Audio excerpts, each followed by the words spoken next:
Introdução aos Estudos Históricos, vídeo 5, a escrita da história e a história nova e o problema das fontes. Mais um vídeo dessa lista de vídeos sobre a escrita da história na perspectiva de Peter Burke. Espero que vocês gostem. Dê um like, se inscreva no canal, deixe um comentário problematizando o assunto, compartilhe com seus amigos e vamos para o vídeo.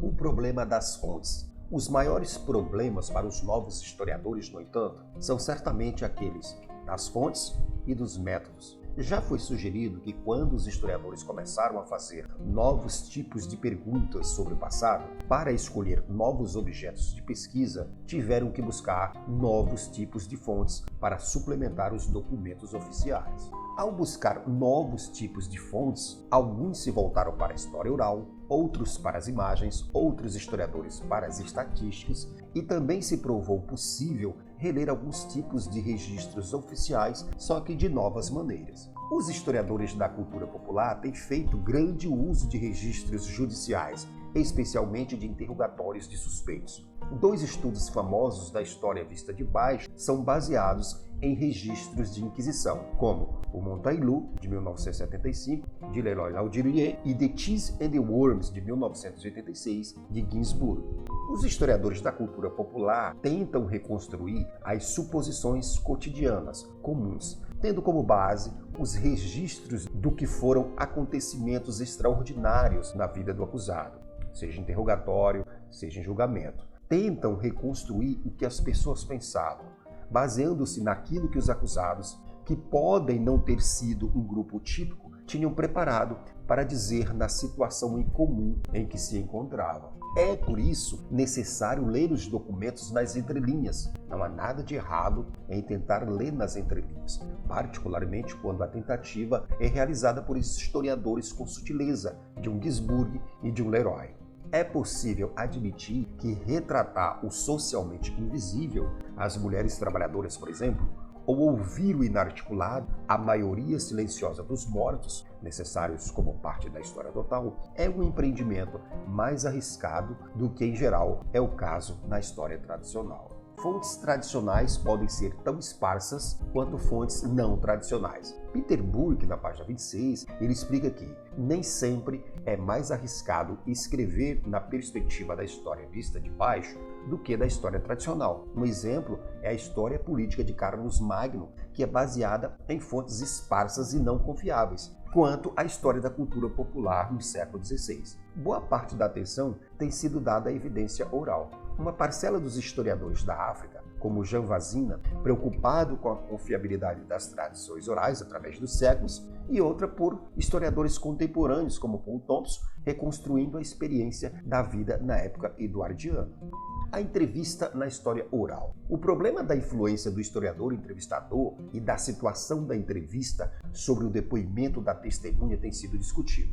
Mas é apenas razoável admitir que a crítica das testemunhas orais ainda não atingiu a sofisticação da crítica de um documento que os historiadores têm praticado durante séculos. Pode-se ter alguma ideia da distância percorrida em um quarto de século e de longa distância ainda por percorrer, comparando-se à primeira edição do estudo de Vanzina sobre a tradição oral, publicado pela primeira vez em 1961, com a versão completamente reescrita em 1985. A foto não é registro objetivo do real. A situação é um pouco semelhante no caso de fotografias, de imagens e, mais comumente, de evidência de cultura material. Uma obra recente sobre fotografia, incluindo cinema, desmascarou a presunção de que a câmera é um registro objetivo da realidade, enfatizando não apenas a seleção feita pelo fotógrafo, segundo seus interesses, crenças, valores, preconceitos e outros, mas também seu débito consciente ou inconsciente às convenções pictóricas. Fotos e imagens representando representações pré-definidas. Burke nos explica que, se algumas fotografias vitorianas da vida rural parecem paisagens holandesas do século XVII, isso pode ocorrer porque os fotógrafos conheciam as pinturas e colocavam seus modelos em conformidade com elas para produzirem, como expressou Thomas Hardy no subtítulo A Under the Greenwood Tree, uma pintura da escola holandesa. Assim como os historiadores, os fotógrafos não apresentam reflexos da realidade, mas representações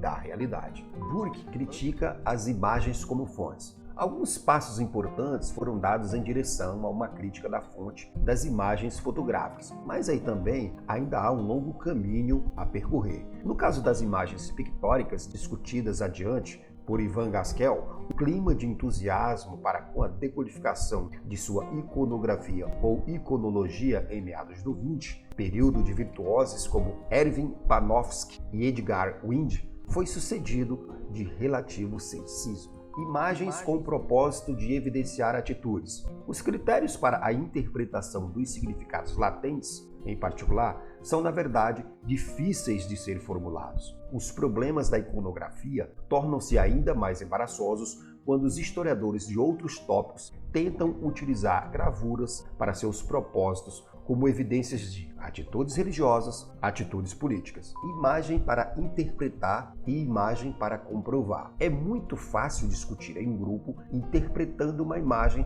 de Albert Durer como sintomas de uma crise espiritual e depois apresentar a imagem como argumento da existência da crise. A cultura material é o campo da ação tradicional dos arqueólogos, que estudam períodos para os quais não existem registros escritos. Os interesses dos arqueólogos, a importância da cultura material para a escrita. Não há nenhum bom motivo para se restringir os métodos arqueológicos à pré-história. E os arqueólogos têm de fato se movimentado para estudar a Idade Média, o início da Revolução Industrial e, mais recentemente, uma variedade ampla de períodos da América colonial até a sociedade de consumo atual.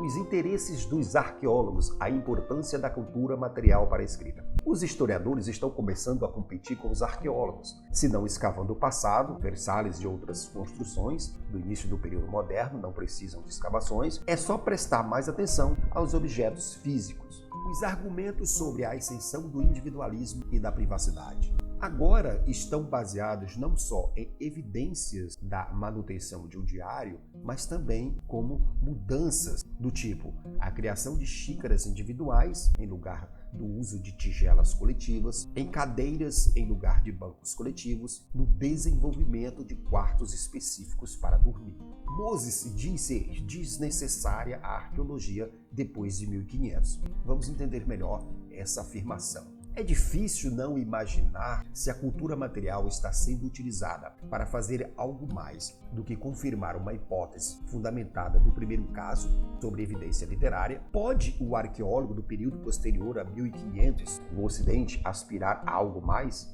O falecido Sr. Moses Filho certa vez sugeriu que alguns tipos de documentação tornaram a arqueologia mais ou menos desnecessária, varrendo a arqueologia industrial para o lixo da frase. Seu desafio merece uma resposta séria, porém uma avaliação minuciosa do valor da evidência da cultura material para a história pós-medieval ainda permanece por fazer.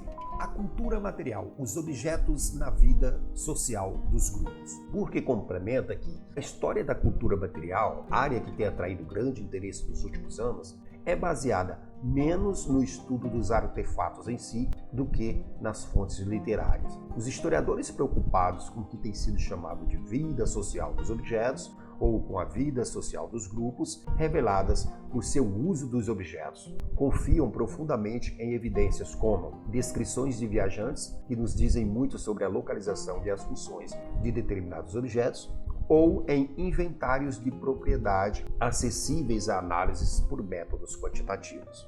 Métodos quantitativos. A maior e a mais controvertida inovação no método da última geração foi o crescimento e a difusão dos métodos quantitativos, às vezes descrita ironicamente como a cliometria, ou seja, a estatística vital da deusa da história. É claro que é uma das abordagens mais antigas entre os historiadores econômicos e os demógrafos históricos. O que é ou foi novo foi sua difusão nos anos de 1960 e 1970 para outros tipos de história. Nos Estados Unidos, por exemplo, há uma nova história política cujos profissionais fazem contagem de votos, sejam eles contados em eleições ou em parlamentos. História serial e história das mentalidades. Na França, a história serial, assim denominada porque os dados são expostos em séries através do tempo, gradativamente se estende do estudo dos preços nos anos 30 para o estudo da população nos anos 50, até o chamado terceiro nível da história das mentalidades religiosas ou seculares. O estudo da chamada descristianização da França moderna mostra a magnitude de sua evidência a partir dos dados declinantes para a comunhão da Páscoa. As estatísticas da história serial. Outro concentrado em Provência no século XVIII estuda as atitudes modificadas em relação à morte. Nas formulações de cerca de 30 mil testamentos, observou-se um declínio nas referências ao Tribunal do Céu, ou em legados para funerais elaborados ou missas para o morto. Nos últimos anos, a estatística via computador chegou a invadir, inclusive, a história ranquiana dos arquivos. Os bancos de dados e os métodos quantitativos. Para Burke, os arquivos nacionais americanos têm agora uma divisão de dados computadorizados. E os arquivistas estão começando a se preocupar com a conservação e o armazenamento de fitas perfuradas, assim como dos manuscritos. Os historiadores estão cada vez mais inclinados a encarar os arquivos anteriores, tais como arquivos da Inquisição, como bancos de dados, que podem ser explorados por métodos quantitativos. A crítica à estatística. Burke diz que a introdução do discurso histórico de grande quantidade de estatística contribui para a polarização da profissão entre defensores e oponentes. Ambos os lados tendem a exagerar nos problemas criados pela utilização de dados. A estatística pode ser falsificada, mas isso também ocorre em textos. A estatística pode ser mal interpretada, mas com os textos também pode acontecer o mesmo. O trato com os dados computadorizados. Os dados computadorizados, segundo Burke, não são amigáveis, mas o mesmo também se aplica a muitos manuscritos, escritos de caligrafia quase ilegível, escritos a ponto de desintegração. O necessário é uma ajuda na discriminação, na descoberta dos tipos de estatísticas mais confiáveis, em que extensão utilizá-los e para que propósito. A série para a história serial. Segundo Burke, a noção de série fundamentada para a história serial precisa ser tratada como problemática, especialmente quando as mudanças são estudadas a longo prazo. Quanto mais extenso o período, menos provável que as unidades na série sejam homogêneas, como no caso dos testamentos, registros de comunhão na Páscoa e outros. Mas se elas próprias estão sujeitas a se modificar, como podem ser utilizadas como medidas de outras mudanças? O trato com os dados computadorizados. Em outras palavras, o requerido, fotografias e outras fontes, é uma nova diplomática. E esse foi o termo usado pelo estudioso beneditino Jean Mabillon em seus guias de uso de títulos, em uma época final do século XVII, em que o apelo a esse tipo de evidência era novo e despertava a suspeita de historiadores mais tradicionais. Quem será Mabillon? Da estatística, das fotografias ou da história oral?